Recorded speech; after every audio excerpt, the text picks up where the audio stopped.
Hello and welcome to the April 6, 2025 episode of Nick's News. I am your host, Nick, brought to you by Some Budget Studios. That's right, we're investing in this. We're live every Sunday, and I thank you all so much for tuning in on YouTube. That's right, we are streaming exclusively on YouTube. This is a program dedicated to bringing good news to counter all of the bad news that we're bombarded with on a daily basis with the hope of bringing a little bit of joy back to the world. Several of our articles are pulled from sites like goodnewsnetwork.org and goodgoodgood.co, but we appreciate everything sent in by you, the Nick's Newsies. Hello, everyone. It's a wonderful day. An absolutely wonderful day. Ooh, why is everything not pulling up? That was odd. There it goes. Hello, Becky. So, News Brew for tonight is going to be an absolutely fantastic one. Let me scoot this over. There we go. Thank you very much, Joe. So, our News Brew for tonight is Tiramisu Midnight Snack, and the art on this from Abomination Brewing Company is absolutely just horrifying nightmare fuel. So Tiramisu Midnight Snack. This is a 14% ABV high octane Imperial Stout, and it is brewed with mascarpone, ladyfingers, whipped cream, coffee, and cacao nibs, just like tiramisu should be made out of most of those ingredients. So I am brutally Italian, and this is the dessert for me.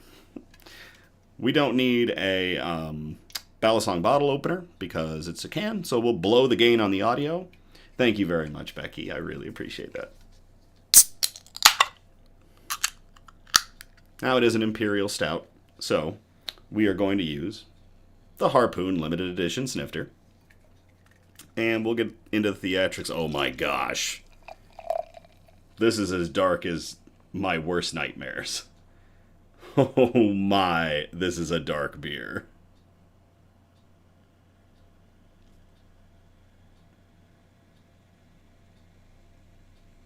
Hey Tim, thank you very much. Wow, even the head on this is dark.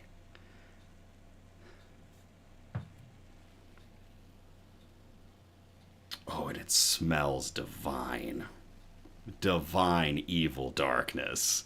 I picked this beer up from Siciliano's, and if you are on our Instagram, if you follow our Instagram, on Thursdays you'll actually see I will post a sneak peek of the News Brew and where I got it. So if you want to drink along with me, by all means, you can check out the places that I go to pick up beer and hopefully have a News Brew with me. So, hey Julie, thank you very much. Still deep cleaning the cove. Very cool, Julie. And yes, there is a Squishmallow that has appeared. Strange. I wonder who got that for me. I think it was Producer Donna. Thank you, Producer Donna, for the new Godzilla Squishmallow. Because I am a fiend for everything Godzilla related. Okay, shoutouts. I have amazing friends, family, and fans, and I want to thank you all so very much for being in my life. Cheers to you all and all the goodness that you bring, everyone. Thank you.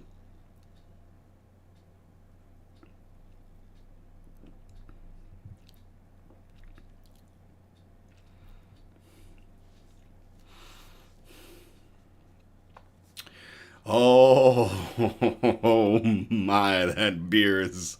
Oh, that beer. That's a good beer. Oh my gosh. That is delectable. That is a dessert stout. Through and through. Oh my gosh. That's going to be a good one tonight. A strong one, but a good one. Next shout out. Family Craft Farm is a cutflower, microgreens, and produce farm located in Ravenna, Michigan.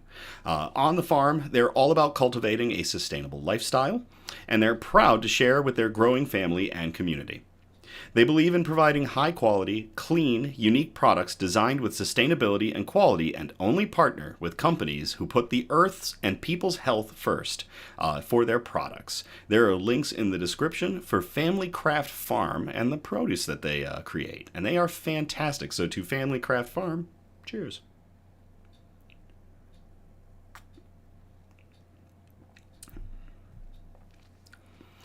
Lastly, a huge shout out to going to the 5.2 million people who exercised their right to speak out and protest during the nationwide event that happened yesterday. And by yesterday, I mean April 5th of 2025.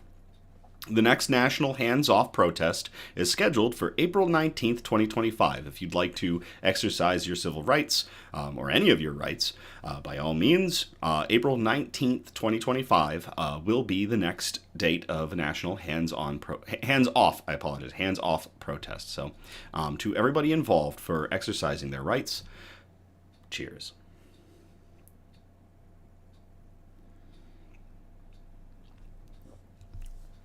News quote, because we're not going to forget it this time.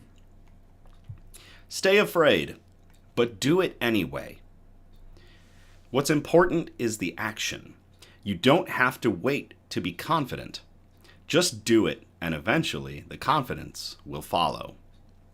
And that quote comes from Carrie Francis Fisher, who is an American actress and writer and an inspirational icon for all.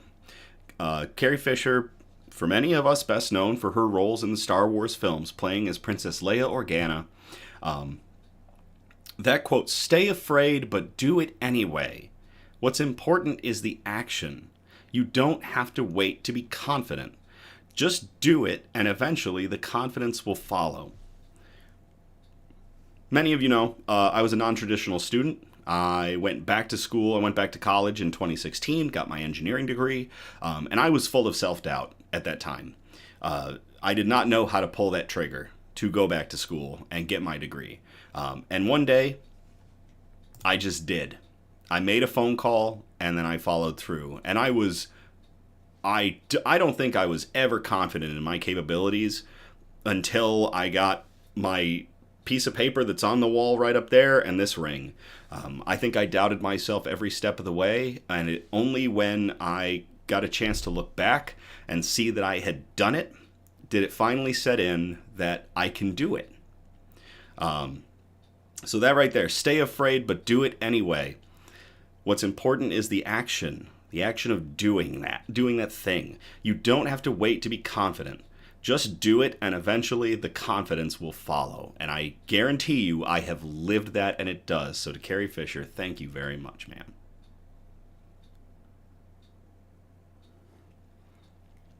Julie in the chat, I do that all the time. That quote. Cheers to you, Julie. Bug update.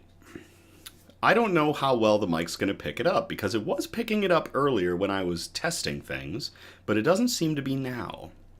We'll see what happens. I am being tormented. I picked up some feeders for Sue and Ripley, and by feeders I mean feeder insects. Specifically some tropical house crickets, as they tend to be a very healthy feeding option for my more hardy arthropods. Tropical house crickets are different from your run-of-the-mill house crickets. If you look at them, they're sometimes called a banded house cricket because they have a very distinct band around their midsection.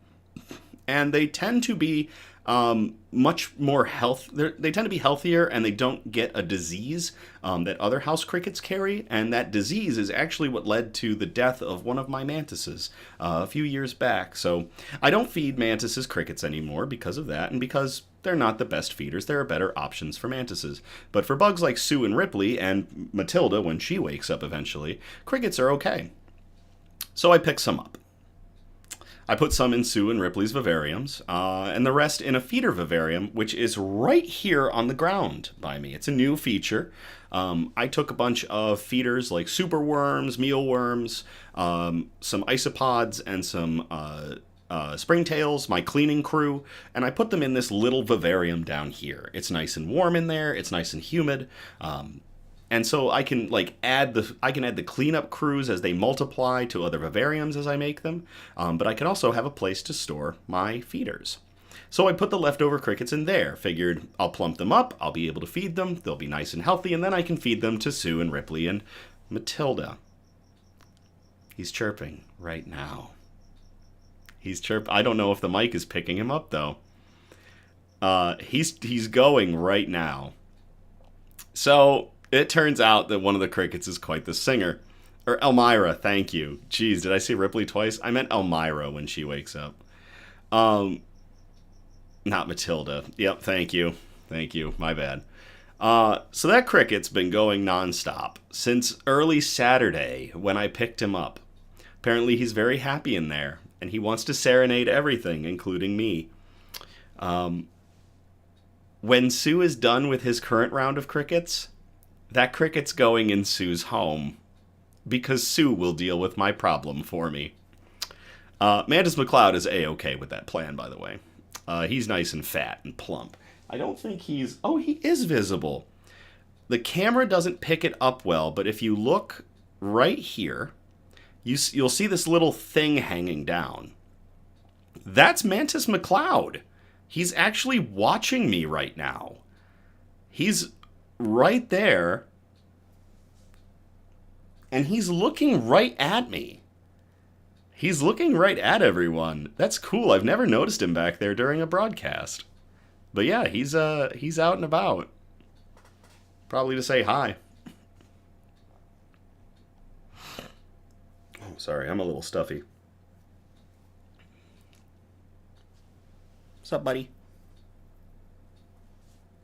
He's just chilling. He's just chilling and staring like, what's going on over there? He's volunteering to take care of the cricket issue from producer Donna. If only. All right, let's get into our broadcast. Our Good News broadcast is broken up into 4 major categories, and those categories are science and technology, health and medicine, flora and fauna, aka plants and animals, and wholesome notes, the really nice articles we like to end on. We are going to start in category 1, science and technology, and we call this first one Lunar Dustbuster. I will copy and paste this into the chat if y'all want to read along. Stop chirping, you son of a...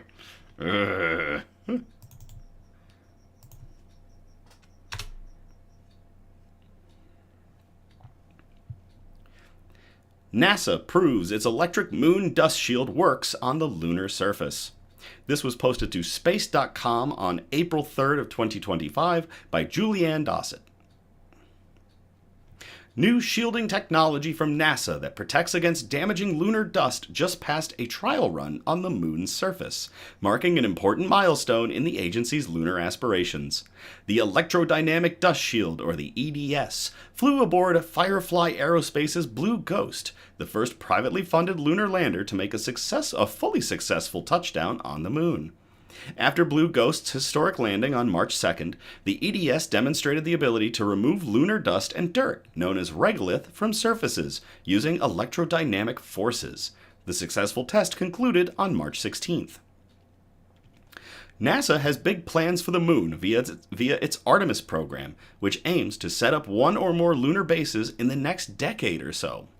But regolith presents a significant issue for lunar hardware, spacesuits, and human lungs, because the dust is so abrasive. So the shield technology passing this recent test is good news, the agency said.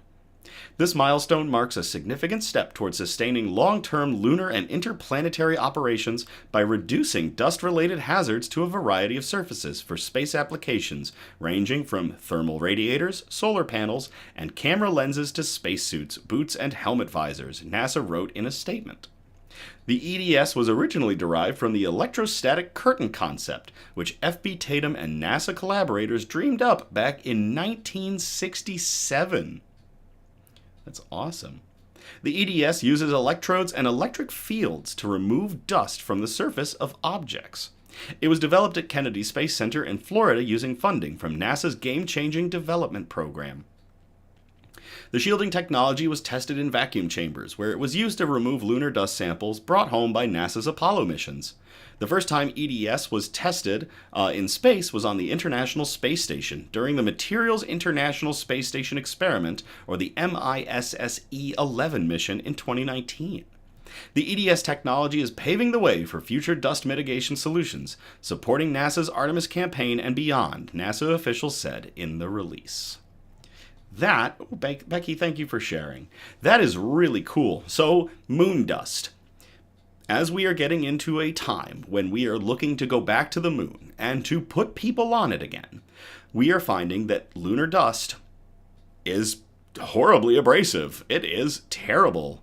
Like Anakin Skywalker complaining about sand. It gets everywhere, and it's itchy. I don't know the exact quote, but it's something like that. Moon dust is the same, so we need solutions that are going to scrub moon dust off of surfaces to not have them wear down over time, especially because, the moon is kind of harsh. Not having an atmosphere will do that to you. So, this is really cool. Cheers to Blue Ghost successfully landing that test, and to NASA for designing it and getting it up and running. So to everybody involved, cheers.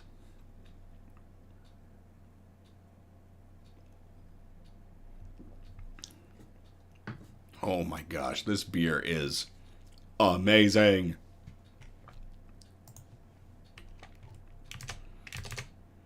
All right, this next one we called Wind Waste to Thermal Paste. Plastic paste. I was thinking of thermal paste in computers earlier. I will copy and paste this into the chat if y'all want to read along. Ooh, camera was shaking a little bit there.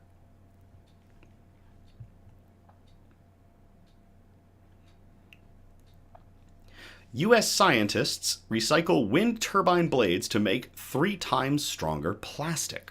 This was posted to Interesting Engineering back on April 4th of 2025, and it was posted by Rigakshi Dixit. I hope I got their name right. I probably butchered it. If I did, I apologize. Wind energy is booming, but there are problems too. The huge wind turbines are made up of glass fiber reinforced polymer, or GFRP, which presents a tough recycling challenge once they've served their purpose. But now, researchers at Washington State University have developed a new environmentally friendly method to recycle wind turbine blades. This process, which avoids harsh chemicals, recovers high-strength glass fibers and resins that can be used to create durable plastics. This recycling method is scalable, cost-effective, and environmentally friendly, providing a sustainable solution for reusing large quantities of glass fiber reinforced waste, said Jinwen Zhang, corresponding author and a professor in the School of Mechanical and Materials Engineering. The existing recycling methods struggle with GFRP, a thermoset material that's difficult to break down. In this new work, the wind turbine blade GFRP material was recycled by cutting it into small pieces. The team then soaked it in a safe salt solution of zinc acetate under heat and pressure to break it down, using the resulting components to create stronger plastics. Awesome. Sorry. They successfully extracted undamaged glass fibers and resins from wind turbine blades. The scientists then incorporated these materials, up to 70% recycled glass fibers, into thermoplastics, creating stronger composite materials. Very cool. It works very well, especially considering the mild conditions that we applied. The solvent is a green solvent, and also the temperature is acceptable for this purpose, said Cheng Hao, a former graduate student in the School of Mechanical and Materials Engineering, and co-first author on the paper. Interestingly, adding recycled glass fibers and resins from wind turbine blades to nylon plastic significantly increased its strength over 3 times and its stiffness over 8 times. Also, it was discovered that this recycled material can strengthen other common plastics like polypropylene and those used in milk jugs and shampoo bottles. As long as we can break the cross-linked network into smaller pieces and they are melt processable, we can compound that with nylon and get a new composite. We are not separating the resin from the fiber. We just blend everything with nylon and get a new composite, explained Baoming Zhao, co-first author and research assistant professor in the Composite Materials and, say it with me, Engineering Center. GFRP is hard to recycle because it's a thermoset material, as compared to easily recyclable thermoplastics like those in milk bottles. Thermosets are cured and cannot be melted down and reformed, making it difficult to break them down into reusable components.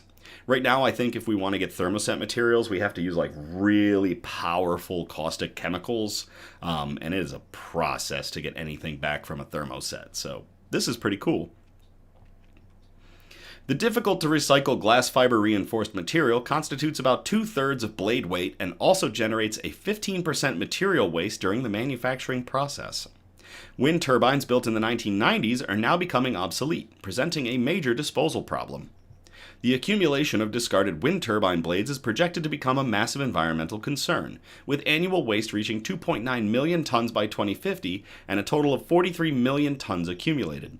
Now, mind you, that may not be taking into account other initiatives that we've already shown on Nix News, such as transforming wind turbine blades into structural materials, such as bridges. So, the 2.9 million tons might be an estimate that's simply based on if we do nothing with these obsolete blades.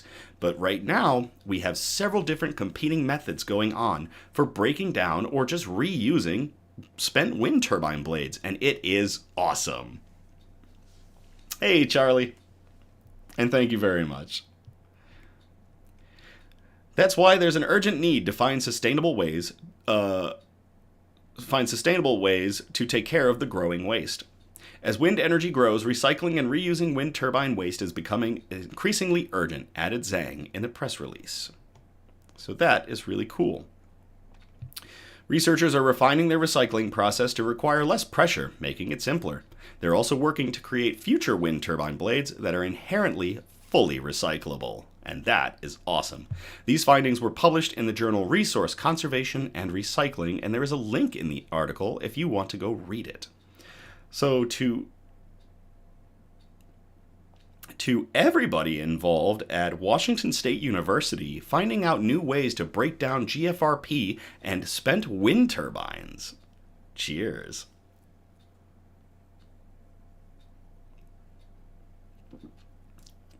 Hi, Athena. We are being broadcast from a PlayStation. Awesome.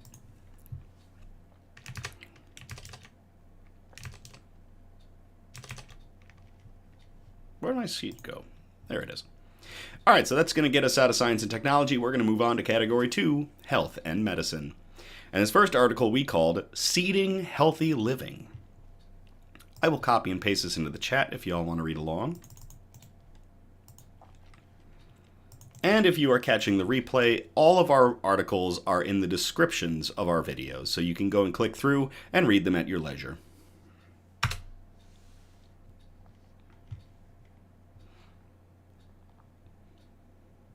Growing and sharing seeds can boost mental health.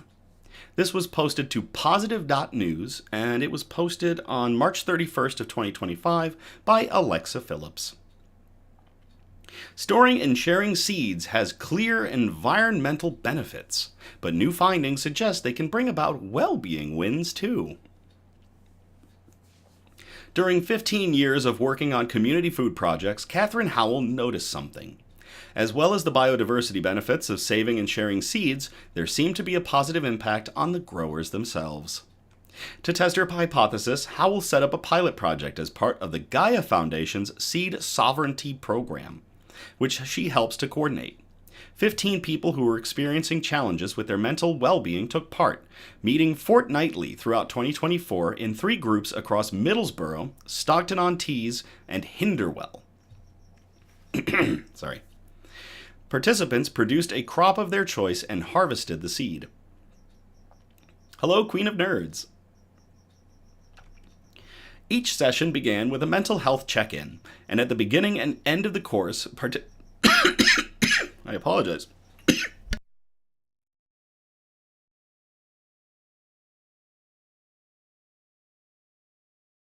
Sorry, my allergies have been getting to me a little bit. All right. Each session began with a mental health check-in, and at the beginning and end of the course, participants were asked to score their mental well-being. Despite many facing significant challenges across the year, the average score had risen by 6%, with the biggest increases in those who had felt lowest initially. One participant's score went from 2 out of 5 to 4 out of 5, which they attributed to learning something new in a friendly environment. The project was small and the upticks light, but it's backed up by a scientific study published by Canadian researchers in December, which found that community seed saving has positive impacts on health and well-being. Let me see if this quote shows up. Yep, this quote shows up later. Larissa Papril took part. She grew yard-long beans, which had been a staple in her late mother's cooking. I would watch it grow like it was my own baby, she says. I always came out of the polytunnels happy. Author Kathy Slack, whose new memoir, Rough Patch, explores how growing vegetables helped her recover from burnout and depression, was unsurprised by the connection. Sowing a seed is an act of hope, she says. Not to be overly dramatic about it, but when you're wondering whether it's worth even bothering to stick around anymore, planting a seed is like a promise to your future self. That is powerful. Planting a seed is like a promise to your future self. I love that. Howell continues to support the group and hopes to run another course next year. She asked participants how much the positive change was attributable to growing seed, as opposed to being in the group or being outside. They said, "It's the seed that's made the difference. It was the feeling of the creation of an abundance," said Howell. You can read more about how communities are protecting the future of food at the link in the article. That is awesome, positive news.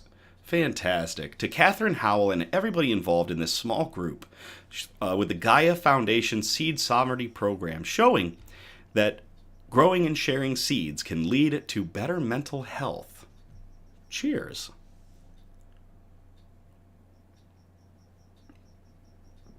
And I'll tell you what, my mental health is being severely impacted by that cricket. I see that Mantis McCloud has moved on. I can't see him anymore back there. I don't know when he crawled away.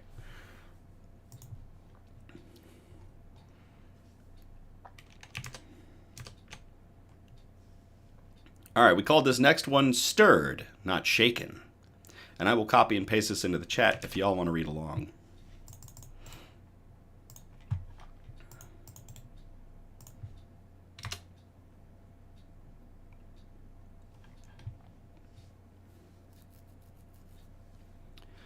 Stir sticks to detect if your drink is spiked are developed by UBC researchers.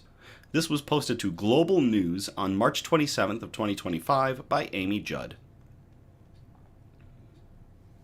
Researchers at the University of British Columbia have developed a tool to help people determine if their drinks have been spiked. Spikeless, which looks like an ordinary stir stick, is capable of detecting common drink spiking drugs like GHB and ketamine within 30 seconds, potentially preventing assaults. GHB, or gamma-hydroxybutyric acid, and ketamine are tasteless and odorless, so detecting them is nearly impossible.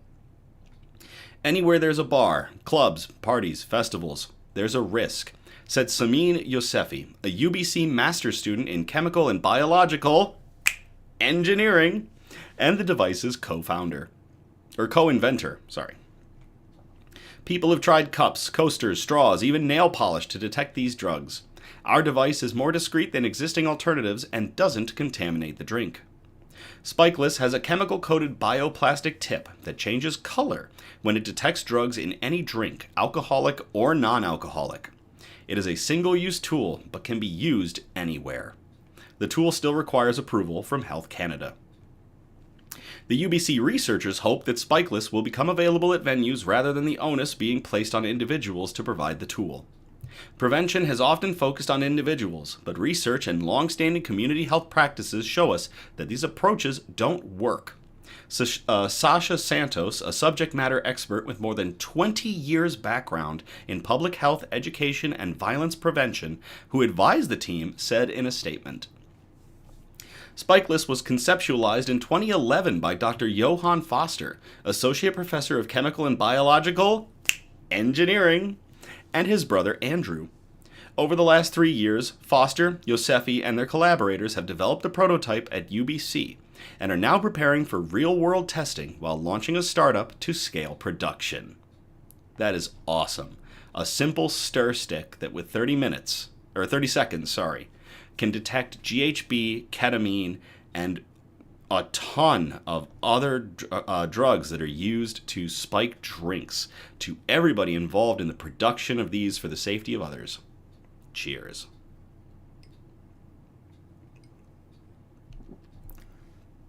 Becky in the chat, don't they have nail polish that does that too? Yes, they do. I think one of the problems that they were having with the nail polish is contamination.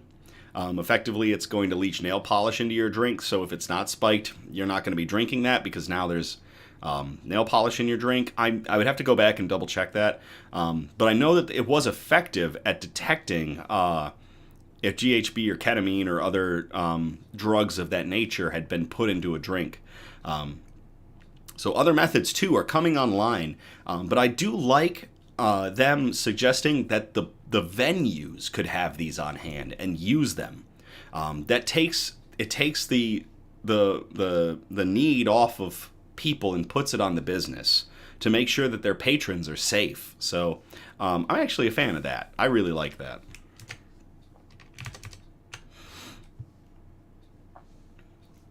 All right, so that's going to get us out of health and medicine. We are going to move on to category 3, flora and fauna, aka plants and animals. First article that we've got, step aside, wisdom, mommy's in town. If you're not familiar with some of our previous episodes or the articles within, we have had several articles about wisdom. And Albatross, who's like 70 or 80, producer Donna will check me on how old wisdom is, but she is a very old seabird, and she is a cougar of sorts. She has successfully reared chicks for several years. She just reared another chick with a new mate who is much younger than her. Wisdom is 73 years old, says producer Donna. Now keep that in mind. Wisdom is 73.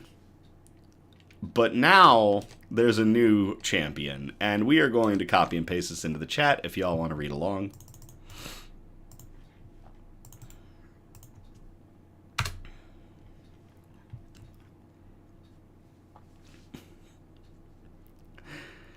"97-year-old Galapagos tortoise becomes first-time mom. Mommy is the oldest first-time mother of her species." This was posted to Popular Science on April 4th of 2025 by Andrew Paul. Wisdom turned 74 from Mona. Hello, Mona, and thank you for that update. So Wisdom is 74, and Mommy is 97. At 97 years old, Mommy is the Philadelphia Zoo's oldest resident. But despite her name, the critically endangered Galapagos tortoise has only just become a mother, and set a world record in the process. According to the zoo's April 3rd announcement, Mommy and her nonagenarian partner Abrazo recently welcomed 4 new hatchlings into the world. Prior to their new tiny tortoises, Mommy and Abrazo were 2 of only 44 Western Santa Cruz giant tortoises in U.S. zoos. Mommy is now one of the most genetically valuable tortoises in the Association of Zoos and Aquariums, or the AZA, species survival plan, and the oldest first-time mother of her kind.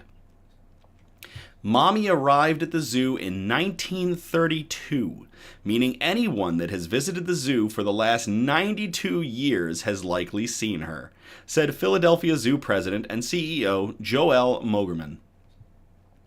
Philadelphia Zoo's vision is that those hatchlings will be part of a thriving population of Galapagos tortoises on our healthy planet 100 years from now. The Galapagos once hosted 15 unique tortoise species across 7 of its islands. After centuries of human exploitations, 2 of the 15 species are now extinct, while the rest range from critically endangered to vulnerable. Galapagos tortoises are the largest tortoises in the world, with males regularly weighing 500 pounds, and the females averaging about half that. The cold-blooded reptiles spend a couple hours each day sunbathing and another 8 to 9 hours either snacking or shuffling around at their famously slow pace. Their laid-back lifestyle and genetics, as well as a lack of native predators, allow Galapagos tortoises to regularly reach 100 to 200 years of age. It took multiple attempts for Mommy to reach the milestone moment. Sorry.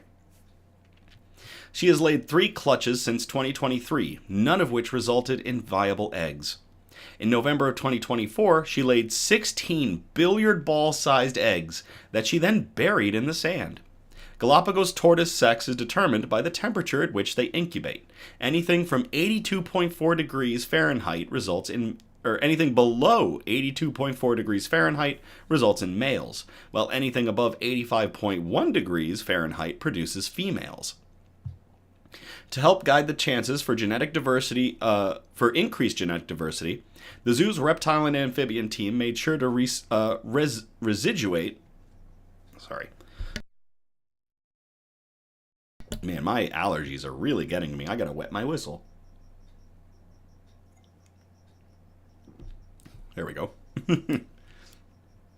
To help guide the chances for increased genetic diversity, the zoo's reptile and amphibian team made sure to residuate Mommy's clutch so that half would be male and half would be female if they all hatched. Individual eggs can take anywhere from 4 to 8 months to hatch, and the first of the new quartet arrived on February 27th, and there is a picture of it, and it is adorable. This is a monumental achievement for our animal care team that worked diligently to provide the right conditions for Mommy to lay her eggs and for the eggs to incubate and successfully hatch, said Lauren Augustine, the Philadelphia Zoo's Director of Herpetology and Birds. Until now, Mommy's genes were not represented in the AZA population, making these offspring extremely important in the protection of this species. The 4 hatchlings will spend the next few weeks under the care and observation of the zoo's team of experts before making their public debut on April 23rd. Visitors will have at least 5 years to swing by and say hello before they potentially move to different facilities, where they will hopefully help usher in more generations of the critically endangered animal. To the Philadelphia Zoo and to Mommy, a first-time mother at 97 years of age, cheers. Much love for the tortoise.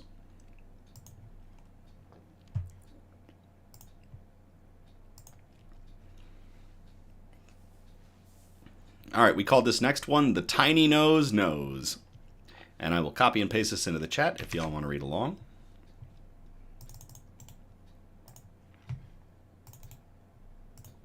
Notice the camera's getting jostled around a little bit more than normal.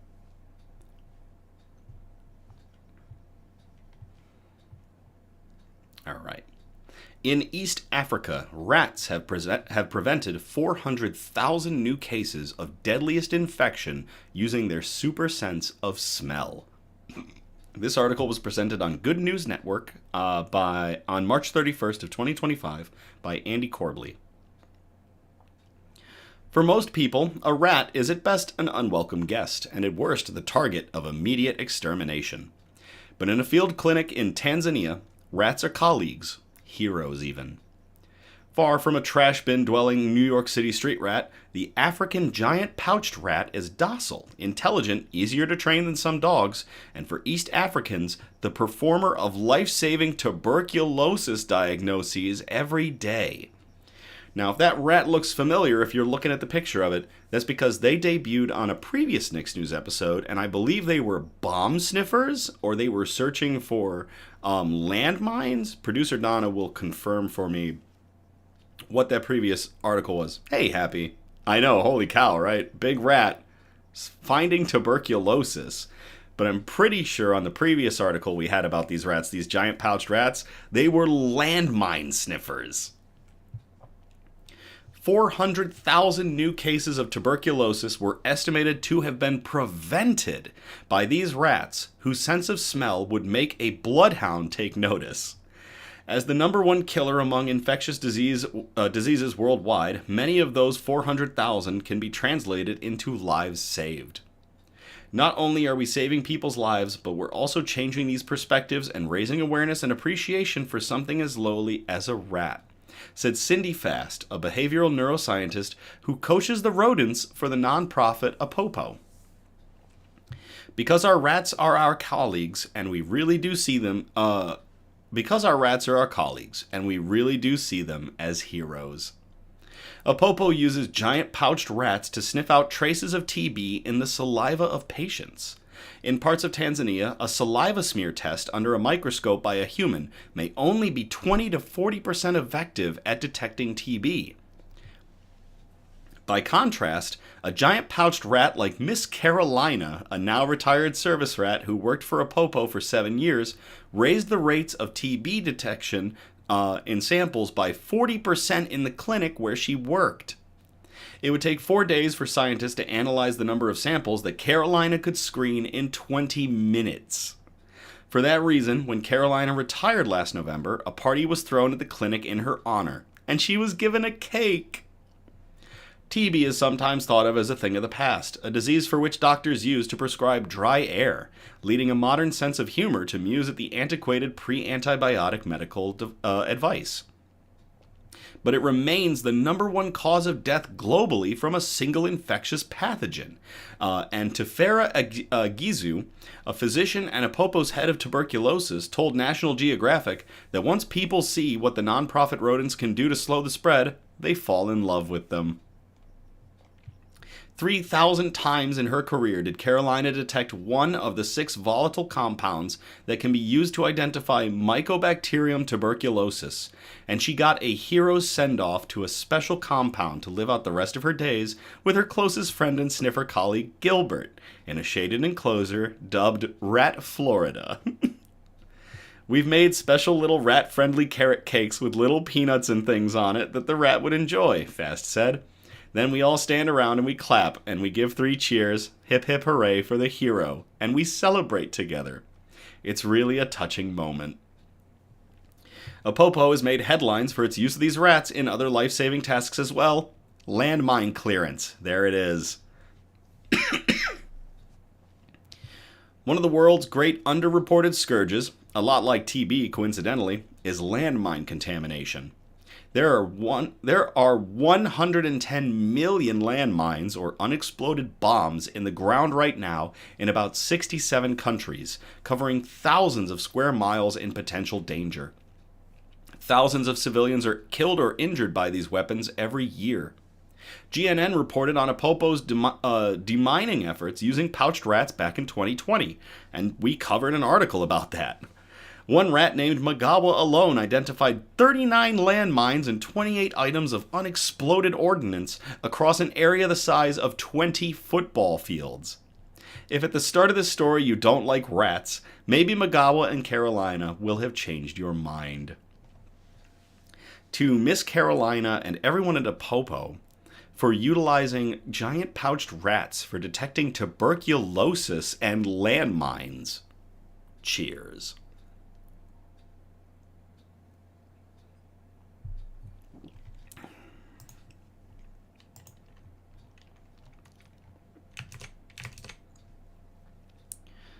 Alright, so that's going to get us out of flora and fauna. We are going to move on to category 4, wholesome notes. We're going to start off with a watchful eye. And I will copy and paste this into the chat if y'all want to read along.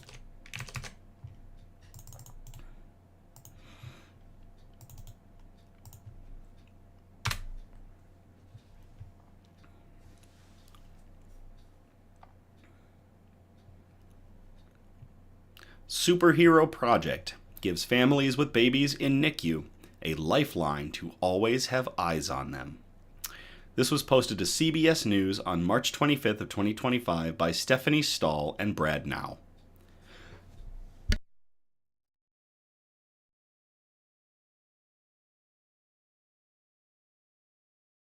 These allergies. The Superhero Project is connecting families with babies in neonatal intensive care units with angel eye cameras, so when the families can't be in the NICU, they can always have eyes on their babies. One Bucks County family knows how important NICU cameras can be, and they're now helping to raise awareness for the nonprofit, which began as a local initiative and has since grown into a national organization touching lives across the country. John is the baby Lauren Walsh is grateful to have. John was so critical when he was born that they didn't even lift him over the sheet for me to see him, Walson said. Walson? Maybe they mean Walsh? I think they mean Walsh and they've got a typo in here. So I saw him just being wheeled out of the operating room. John was born prematurely at 32 weeks and weighed only 1 pound 15 ounces. It was terrifying, Walsh said. John spent 61 days in the NICU at Pennsylvania Hospital. You're always thinking about him, Father Robert Walsh said. You're always wondering how he's doing, how he's progressing. John's parents weren't able to be with him all the time in the NICU, but they were able to watch him. I was able to see John on that camera before I actually met him in person, Lauren Walsh said. That was so amazing for me because not being able to see my baby for 24 hours, it's probably the hardest thing I've ever done. It's called Angel Eye Camera System, a technology that allows parents to see their babies remotely through their cell phones or laptops. It was extremely comforting because there was not a time that I didn't have John right there on my phone that I could see him, Robert Walsh said. The baby is 9 months old now and at home with the family, who is grateful to have been able to stay connected when he was hospitalized. I had that camera on all the time, Lauren Walsh said. There was no time that my phone was not on that camera, and it was a lifeline for me. The Superhero Project, the main charity of the Philadelphia building trades, provides the lifeline. In tribute to the project, John's siblings dress up like superheroes. You would never know that he's a baby that has faced as many challenges as he had, Lauren Walsh said. He is the happiest. I mean, you will never find a baby that laughs more than John. Lauren Walsh's grandfather was one of the founders of the All-Star Labor Classic, which started 38 years ago. The All-Star Labor Classic, which supports the nonprofit, is coming up in April. That is awesome. To the Superhero Project, installing cameras, Angel Eye camera systems, so that parents can see their children if they have to go to neonatal intensive care units or NICUs. Cheers. Y'all are heroes.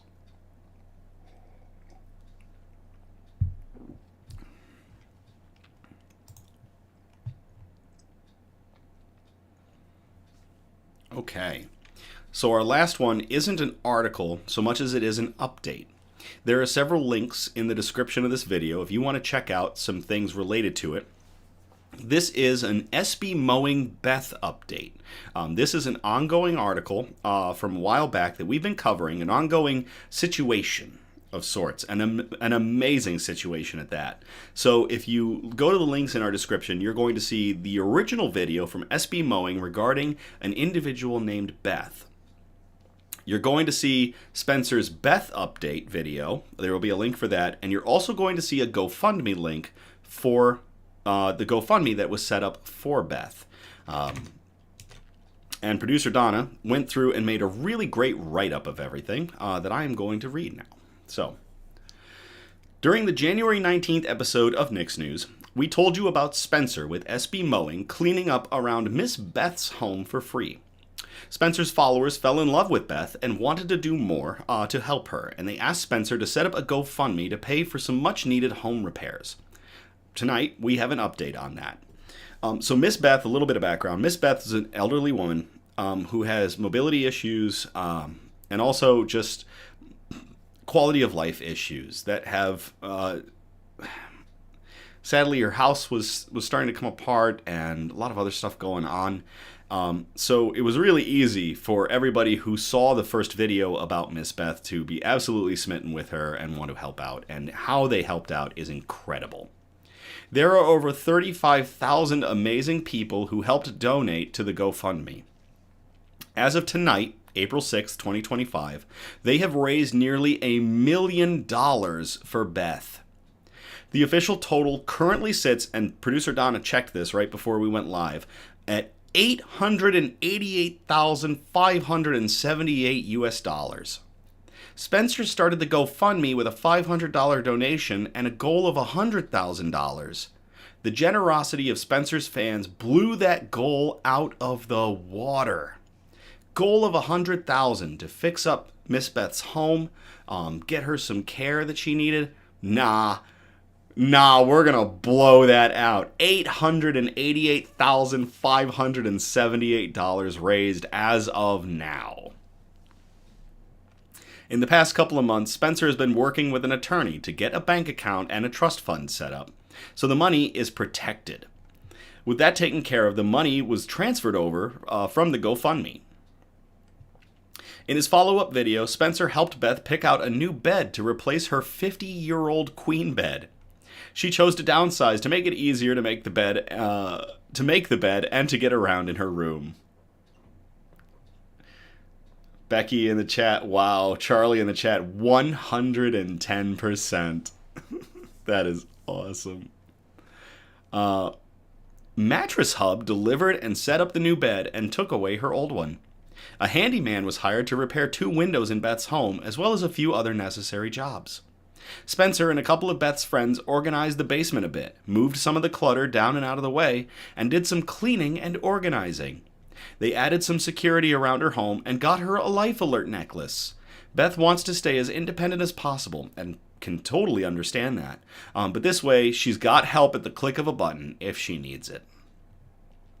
Mona in the chat, so amazing. It really is. Beth has a big decision to make in the next couple of weeks. She is debating whether to fix up her current house that she's in, or buy a single-family home in Wichita, Kansas, or move to California, which would bring her closer to family. Spencer has promised to update us in the next month or two with her... Oops, sorry, I bumped the whole table. Spencer has promised to update us in the next month or two with her decision, and everything else that Beth has been up to. It is unbelievable. I don't know if anybody from our chat or from our community went and donated to Miss Beth. If you didn't, the GoFundMe is still active.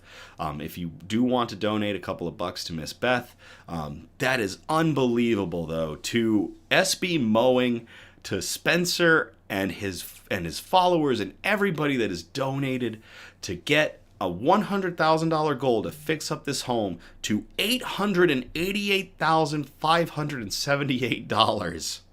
Cheers.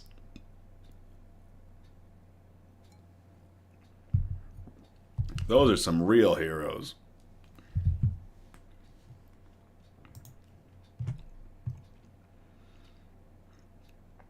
Wow. That's about it for our broadcast. I thank you all so much for tuning in or catching the replay on the Nix News YouTube page. We'll have the links up for everything on the Facebook page as normal. Once we have everything uploaded, usually on Mondays, we go through, we do some edits, some cuts, and then we re-upload the video on the YouTube page. And we'll put a link on the Facebook page to go to it. So, again, we're live every Sunday, and our next episode is going to be on April 13th, 2025. Spooky Sunday. I encourage participation, so if you feel inclined, you can post suggestions for news brews, for shout-outs, for news quotes, and even good news articles that we can present on future episodes. If you do send a bunch of articles, I appreciate it if you spread them out across our 4 major categories, and those categories, again, are science and technology, health and medicine, flora and fauna, and plants, aka plants and animals, and wholesome notes, the really nice touchy-feely articles we like to end on. Producer Donna just alerted me that our next episode is on Palm Sunday. If you are practicing in the religion that follows Palm Sunday, it'll be a happy Palm Sunday with good news. You can message us on Facebook or Instagram, or email us at somebudgetstudios@gmail.com. Links are available for those in all of our descriptions and on all of our sites. Feel free to like, subscribe, or comment on our Facebook and YouTube videos to get good news out into the algorithm, good news and joy out into the algorithm. I can't thank you all enough for everything. I'll never tell you what to do, but man, we have seen We have seen really great growth on both the Facebook and the YouTube page, and I want to keep this going. I want to keep getting our stuff out in the article. I had a friend recently show me that one of our videos just came across her feed on its own. That was awesome. It shows that the algorithm is starting to pick up this hope core stuff that we do, this good news. So I can't thank you all enough for every like, every subscription, every share, anything and everything y'all do that continues to grow Nick's News and continues to spread good news and joy to the algorithm. Thank you all so much. Cheers to every single one of you.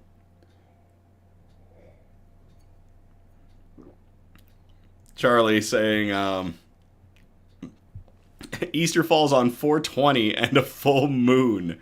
Man, that's going to be a lit episode. Werewolf Jesus has the munchies, says producer Donna. All right, as always, thank you again. I love you all. Have a great night, and I will play us out.